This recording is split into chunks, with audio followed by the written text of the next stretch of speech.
In an archipelago with over 7,000 islands somewhere in Southeast Asia with more than 110 million people, we have the Philippines. And this video is about the Philippine healthcare system. There are 6 building blocks in any healthcare system, and we will briefly discuss them one by one. But first, let me introduce you to a Filipino couple. Let us name them, Jacob and Althea.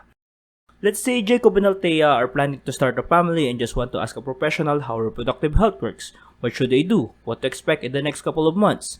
Depending on the severity and urgency of their healthcare concerns, Jacob and Althea have several providers to choose from. This is where the first building block in the Philippine healthcare system comes in: service delivery.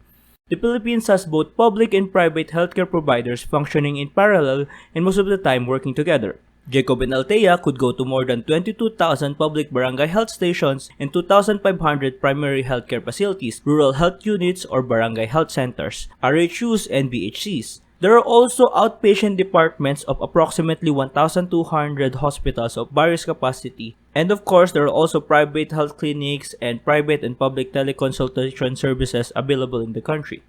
After a couple of months and Althea is already 38 weeks pregnant and needed to give birth, the Philippines has over 1,900 licensed birthing homes that could help her deliver her baby. If her case was more complicated, then she must go to a hospital to give birth. If Jacob suddenly became sick, for some reason probably unrelated to the baby, and he needed to be hospitalized, the Philippines have hundreds of thousands of hospital beds divided in 3 levels of hospital capacity and capability. The choice of level of hospitals depends on the severity and complexity of Jacob's condition. For simple cases that only require short-term admission and basic care, the Philippines have 750 level 1 hospitals. If Jacob needed intensive care or procedures, we have 327 level 2 hospitals. And if he developed a really severe or rare disease that would require prolonged or specialist treatment, the Philippines have 120 tertiary level hospitals. This is your end referral facilities and the last option if Jacob requires that level of care. And of course, he could always go to another country like Singapore if he wants to get healthcare outside of the Philippines. Other important numbers in the Philippine health services. We have 30 psychiatric facilities, 499 dialysis centers, 2,000 general clinic laboratories or diagnostic centers, 1,000 x-rays, 400 CT scans, and 109 MRIs. MRIs? What MRIs? These are the pre-pandemic numbers, and of course we're going to talk about issues of the healthcare service delivery in the Philippines and the entire Philippine healthcare system in general. But for now, let's talk about the second building block, the Philippine healthcare workforce. So going back, Althea gave birth to a baby, let's name her Baby Corona, and both mom and baby were healthy. That's good news. They decided to bring Baby Corona to a barangay health station for a well child visit because that's what you're supposed to do. Even if you have a normal delivery, you still have to do a well child visit. Unfortunately, not all health stations have healthcare workers on duty. Only about 90% of the 22,000 health stations have either a nurse or a midwife on duty. Less than 10% of them have an accompanying doctors on duty. Our nurses and midwives on duty in these barangay health stations can still provide well baby care because they are trained to provide them. But if the family wants Baby Corona to be seen by a doctor, then they have to bring the baby to the nearest BHCs or RHUs. These HCs and RHUs have doctors, specialist nurses, midwives, medical technologists, and some even have pharmacists and dentists on board. And again, there are always hospitals and medical clinics if that's what you prefer. My point is, as of 2017, the Philippines has over 90,000 nurses, 40,000 doctors, 43,000 midwives, and 13,000 medtechs that are employed in an institution. There are more healthcare workers that are not employed in any institutions, working in private, and these statistics are from 5 years ago, so the numbers probably changed and practicing professionals probably changed by then. And of course, the healthcare workers in the Philippine health system have issues. Let's not talk about it right now. Let's jump to the next building block, availability of essential medicine and medical devices. If Jacob, Althea, or Baby Corona would require medications, the public health service providers in the Philippines sometimes have all the essential medicines and medical devices available. Sometimes. There is this study from a couple of years ago that states majority of the primary health centers have essential medicines available of about 57 to 76% of the time. For level 2 hospitals or higher, essential drug availability was only about 23 to 77%. If you ever work at a public hospital, you would feel like sometimes there are days when almost all medicines are available and there are days when no medicines are available at all. Like literally nothing. the hospital is just like a building with no supplies.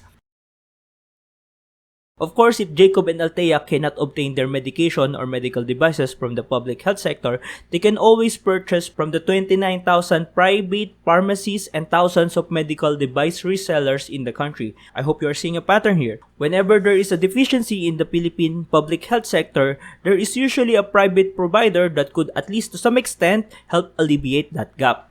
So remember when Jacob got sick? Let's say he was diagnosed with dengue, because of course it's dengue. And there's a freaking dengue outbreak in the Philippines while I was researching this video and nobody seems to be talking about it. Dengue. Some diseases like dengue, tuberculosis, HIV, among others, are of special particular public health concerns that the Philippine healthcare system have a network of collecting statistics and reporting to the local government, the DOH, and the national government. This is in theory to monitor the possible outbreaks of diseases, epidemics, and pandemics so the public health officials can formulate an early enough response to prevent and manage the spread of these illnesses. This is where the healthcare information comes in, the fourth building block of the Philippine healthcare system. We have several bureaus under the DOH and independent institutions to collect this data. The Philippines have several attempts to modernize and digitize the health information system such as eHealth Solutions and PhilHealth's electronic insurance claims. Unfortunately, electronic medical record system in the Philippines are still primitive and not as ubiquitous as those in developed countries. Telemedicine, however, has grown considerably since the start of the pandemic, so that's a good thing. Maybe. I don't know. When it comes to health finances, the Philippines is spending 1.18 trillion, with a T, trillion pesos every year for its healthcare costs. That is approximately 6% of the Philippines' GDP. And each Filipino spends over 9,800 every year for their personal healthcare costs. So how does Jacob and Althea pay for their family healthcare? Most likely from their own wallets, with subsidies from the government, which is basically taxes. That is also from your wallet. 41.5% of total health expenditure in the Philippines is out of pocket. That is easy to understand.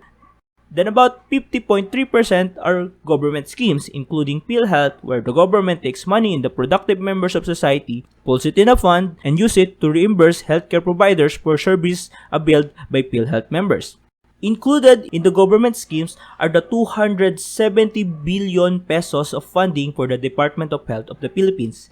Yes, 270 billion with a B. That is how much money is allocated for the Department of Health of the Philippines. Of course, they need to spend a lot of money because we are still in the pandemic and they need to buy their laptops and they need to hire a new health secretary. You know, healthcare is really expensive. A small portion, about 8.2%, are funded by private health insurance. That is, if you ask me, has its own issues, but let's talk about it in another video. So all these numbers I had mentioned are used by the Philippine government to make Jacob, Althea, and Baby Corona's health promoted, restored, and maintained because the government are nice and good people and it's mandated in the Philippine Constitution or something. Okay, that's already 5 of the 6 building blocks. Before we continue, let's talk about some of the problems with the health infrastructure in the Philippines. You may think over 100,000 beds are a lot, but considering there are over 100 million Filipinos already, that's only approximately 1.2 beds per 1,000 possible patients are available. So if Jacob and Althea live in a barangay of 1,000 people and both of them got sick, the unfortunate reality is they are going to have to share the hospital bed, along with everyone else in the barangay that will get sick, especially in a pandemic. 100,000 of hospital beds are not enough hospital beds for the Philippines. Other issues about health service delivery, majority of our facilities are found in the urban areas, especially in the cities of the National Capital Region and adjacent provinces. So what usually happens is, when a patient from a remote region in a country requires health service and they have to travel more than 30 minutes to the nearest facility, they usually decide to ignore the barangay health stations and health centers and go straight to the big hospitals. So you will see scenes like this, and this, and this, overwhelming the secondary and tertiary level hospitals, and everyone suffers. And since this setup makes it so hard for some people to seek professional help, many often decide not to get a consult or seek help until they are already really sick. Or worse, sometimes they just die without being seen by any healthcare professional. Like, 0 consult since birth. Okay, about human resource side, there is a perpetual shortage of healthcare workers in the Philippines. Therefore, it is in my opinion that the Philippines has among the best trained healthcare workers in the world, especially our nurses. They are top tier, well-trained, expert quality. They are sought after by many developed countries because of reasons. But the problem is still there. Healthcare workers are at a constant shortage.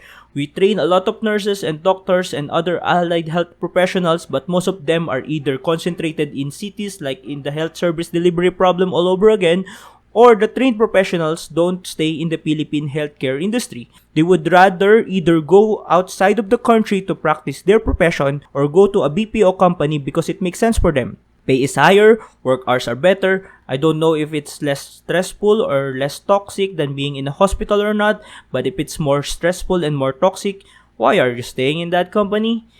When it comes to essential medicines and medical devices, majority of the time they are readily available like I mentioned earlier. Except that one time when there was a paracetamol shortage in the Philippines because Filipinos are humans that make human decisions. You might also encounter issues for the uncommon medications, especially the branded ones. But if you make an effort, you're probably going to be able to get the medications you might need. When it comes to prices, I know it is expensive, but the Philippines already have among the better price controls compared to other countries. Maybe. I don't have evidence for this. The main problem is, since the medication expense are usually shouldered out of pocket by the patients, the accumulating cost becomes really expensive really fast. With all the complexities and numbers and issues we discussed, that leave us to the sixth building block of the Philippine healthcare system that is supposed to solve majority of these issues: government and leadership. Since the devolution of the Philippine healthcare system, the structure of leadership and power are distributed more in the local side, with guidelines and standards set by the national government. Devolution does not necessarily mean things are getting better or worse. Devolution in this context just means the power is transferred from the national government to the local government. And there are several issues about that.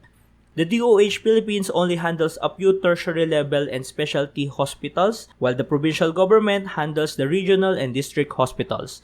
Certain cities in the Philippines have become so large that they manage their own independent city hospitals, and the rural health units and barangay health centers and stations are managed by the mayors of municipalities.